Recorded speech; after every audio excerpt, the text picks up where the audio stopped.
सल्लल्लाहु अला रसूलिहिल करीम अम्मा बाद।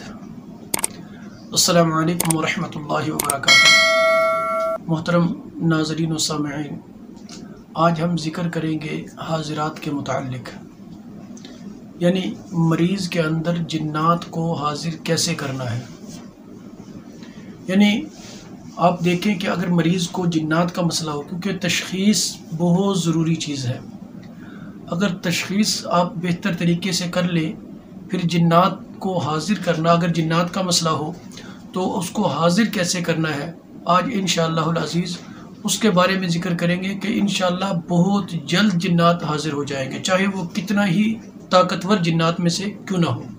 क्योंकि उमूमन कई मरतबा ऐसा मौका आता है कि जब इंसान जिन्नात को हाजिर करने के लिए आमिल पास ना हो तो जिन्नात मरीज़ को तंग करते हैं, दौरे की कैफियत भी होती है, आकर बोलते भी हैं, लेकिन जैसे ही कोई आमिल करीब आता है तो जिन्नात चले जाते हैं, हाजिर नहीं होते, अगर हाजिर होते हैं तो बोलते नहीं हैं। तो आज जो इंशाअल्लाह ज़िक्र करेंगे उसमें अल्लाह रब्बुल इज़्ज़त की ज़ात से 100% उम्मीद है कि जिन्नात हाजिर भी होंगे, हर हाल में हाजिर होंगे, और हाजिर होने के बाद जिस तरह आप उनको कहेंगे, यानी जो आप मुआहदा उनसे करेंगे, जो आप उनको हुक्म देंगे, इंशाअल्लाहुल अज़ीज़ आपके हुक्म पर वो अमल भी करेंगे।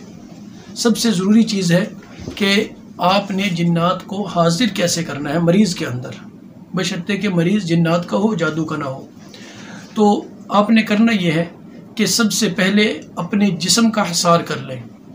वो तरीके, कई मुख्तलिफ़ तरीके हैं, आप कोई भी हिसार कर सकते हैं। बिलफर्ज अगर आप ज़्यादा नहीं तो 3 मरतबा या 1 मरतबा आयतुल कुर्सी पढ़कर अपने हाथों पे दम करके जिस्म पे फेर लें, या आखिरी चारों कुल पढ़कर यानी दम करके अपने जिस्म पे फेर लें, सूरह मुज़म्मिल पढ़कर या सूरह बकरा की आखिरी आयत पढ़कर, यानी जिसका जो भी अमल हो वो अपने ही अमल को, ये जहन में रखें कि अपने अमल को, जो आपका जो भी अमल है, चाहे आप अल्लाह रब्बुल इज़्ज़त के नाम के आमिल हैं या कुरान की किसी आयत के या किसी दुआ के आमिल हों, जो आपका अमल हो उस अमल को आपने चंद मरतबा पढ़ने के बाद अपने हाथों पे दम करना है और आपने हसार लगा लेना, यानी पूरे जिस्म पे आप अपने हाथों को फेर लें।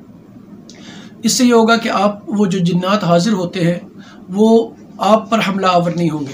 क्योंकि अक्सर मैंने देखा है, कई मरतबा सुनने में भी आया है कि आमिल जिन्नात हाजिर हुए, हाजिर होने के बाद या तो बात नहीं कर रहे, बात करते हैं तो जो आमिल होता है उसको तकलीफ़ पहुंचाना शुरू कर देते हैं। यानी जैसे एक बुज़ुर्गों के बारे में सुना था कि कहते हैं कि मैंने जिन्नात वाले को दम किया, तो जैसे ही मैं दम करके फ़ारिग हुआ, मैं उठने की कोशिश कर रहा था, कुर्सी से मुझसे उठा नहीं जा रहा था। तो एक मेरे दोस्त हैं जानने वाले, तो वो गए, जिन्नात को हाजिर किया। पहले हाजिर नहीं हुए, जब हाजिर हुए तो उन्होंने आवाज़ें ऐसी निकाली कि उस पर इतना खौफ तारी हो गया कि वो पढ़कर दम भी नहीं कर सका।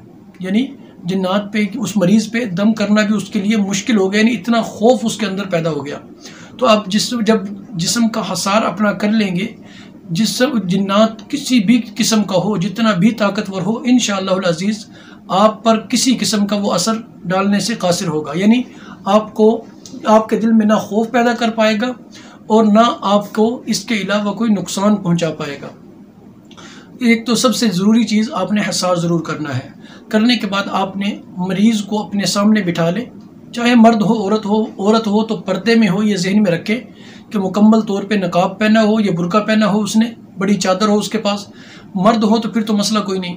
अपने सामने बिठाने के बाद आपने आखिरी 4 कुल, यानी सबसे पहले कुल या अय्युहल काफिरून 3 मरतबा, फिर सूरह इखलास कुल हुवल्लाहु अहद 3 मरतबा, फिर सूरह फलक कुल अऊज़ु बिरब्बिल फलक 3 मरतबा, फिर कुल अऊज़ु बिरब्बिन नास, ये सूरह नास जो है ये भी 3 मरतबा, और फिर 5वें नंबर पर आपने सूरह कुरैश लिईलाफि कुरैशिन ईलाफिहिम रिहलतश शिताई वस्सैफ, ये पूरी सूरत जो है आपने ये भी 3 मरतबा करनी है।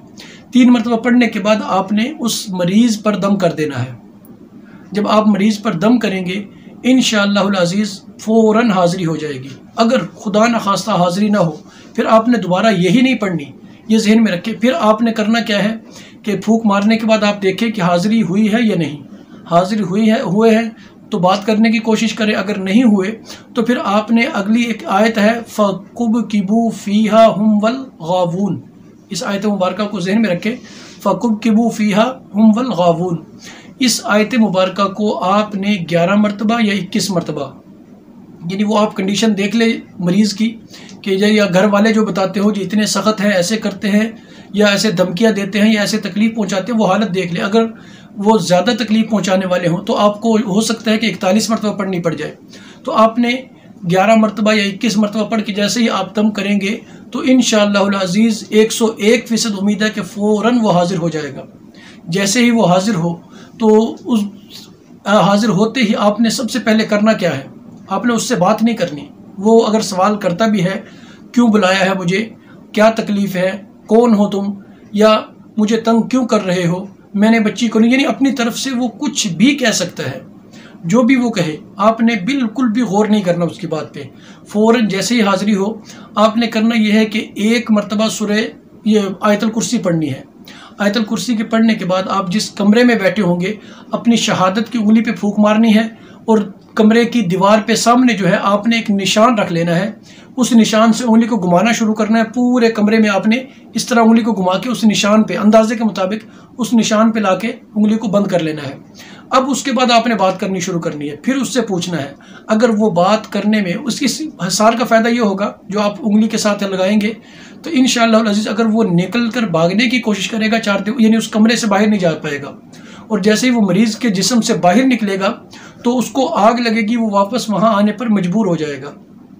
तो जब वो आपके साथ बात करे, बात करने में अगर वो कोई गड़बड़ करता है कि आपसे बात नहीं करता या कोई सीधा जवाब नहीं देता या कोई धमकी देता है आपके सामने, यानी रोब झाड़ने की कोशिश करता है या आप पर खौफ तारी करने की कोशिश करता है, डराने की कोशिश करता है, उसमें सबसे पहले जो अहम चीज़ है आपने करना यह है, जो अक्सर आमिल बेचारे यहाँ मार खा जाते हैं कि वो उनकी नज़रों को देखकर, आंखों को देखकर नज़रों को झुका लेते हैं, उनकी आवाज़ को सुनकर आवाज़ को दबा लेते हैं। यानी अगर वो ज़ोर से बोलता है तो इंसान, वो आमिल जो है वो आहिस्ता बोलते हैं। अगर वो गौर से घूरता है, गुस्से से देखता है तो आमिल की नज़र झुक जाती है कि खौफ पैदा हो जाता है।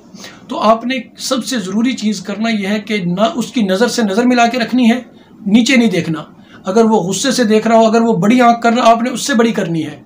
अगर वो आप ऊंचा बोलने की कोशिश कर रहा हो तो आपने उससे ऊंचा बोलना है, उसको यानी मज़ीद डराने की कोशिश करनी है आपने भी। तो जब ये 2 बातें हो जाएंगी, अब वो बात नहीं कर रहा, सीधी तरह जवाब नहीं दे रहा, तो आपने सिर्फ यही करना है कि वही आयत मुबारका जो आखिर में मैंने आपको बताई थी कि पहले तो आपने आराम से पढ़ी अपने अल्फाज में, यानी इतनी आवाज़ से कि आपके कानों तक पहुँचे। तो दोबारा जब अगर वो बात करने की कोशिश ना करे, बात ना करे आपसे बावजूद कोशिश के, तो आपने सिर्फ इस आयत मुबारका को कि फ़कुबकिबू फ़ीहा हुम वल गावून, इस आयत मुबारका को इतनी आवाज़ से पढ़ना है कि उसके कानों तक आवाज़ पहुँचे। और इसमें आपने गिनना नहीं है।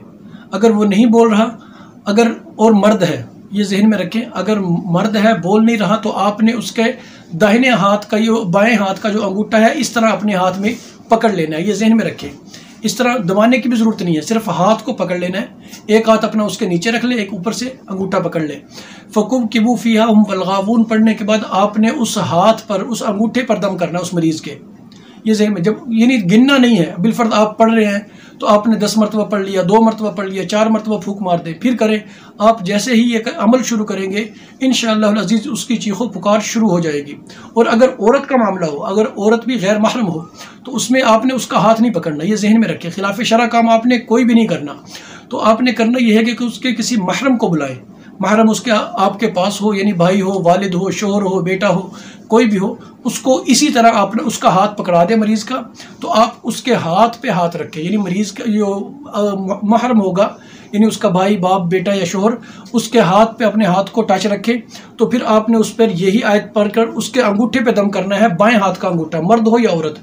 इंशाअल्लाह अज़ीज़ चंद मरतबा के दम से वो चीखो पुकार करेगा और शोर करेगा कि खुदा के लिए मुझे छोड़ दो, आज के बाद मैं इसे तंग नहीं करूँगा।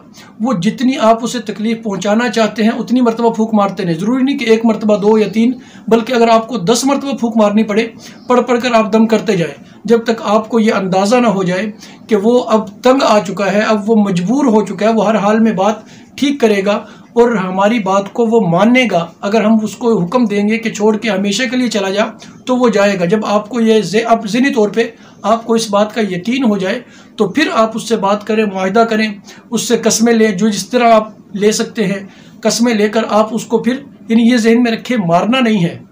अक्सर मैंने देखा है कि सोटी से गर्म छुरी करके या हाथों से मारते हैं, ये जहन में रखें कि मारना आपने नहीं है, मारने से मज़ीद मामला ख़राब होता है। एक तो आपने उसको मारना नहीं है, सिर्फ ज़ुबान से बात हो, उसमें आप डराएं भी, यहाँ तक कि अगर गाली भी निकाल दें तो मसला नहीं है, गाली निकालनी नहीं चाहिए, लेकिन अगर निकाल भी दें तो कोई मसला नहीं है। मकसद बात करने का ये है कि जितना सख्त मर्जी लफ्ज़ कह दे तो कोई बात नहीं, लेकिन हाथ उठाने से परहेज़ करना है कि आपको हाथ उठाने की नौबत ना आए। तो इंशाअल्लाह अज़ीज़ जिस तरह आप कहेंगे वो हाजिर होकर बात भी करेगा, और आप जो हुक्म देंगे उस पर ता ज़िंदगी के लिए अमल करेगा कि वो जिन जो है वो उस इंसान के, उस मरीज़ के इंशाअल्लाह दोबारा करीब नहीं आएगा। अस्सलामु अलैकुम वरहमतुल्लाहि वबरकातुहू।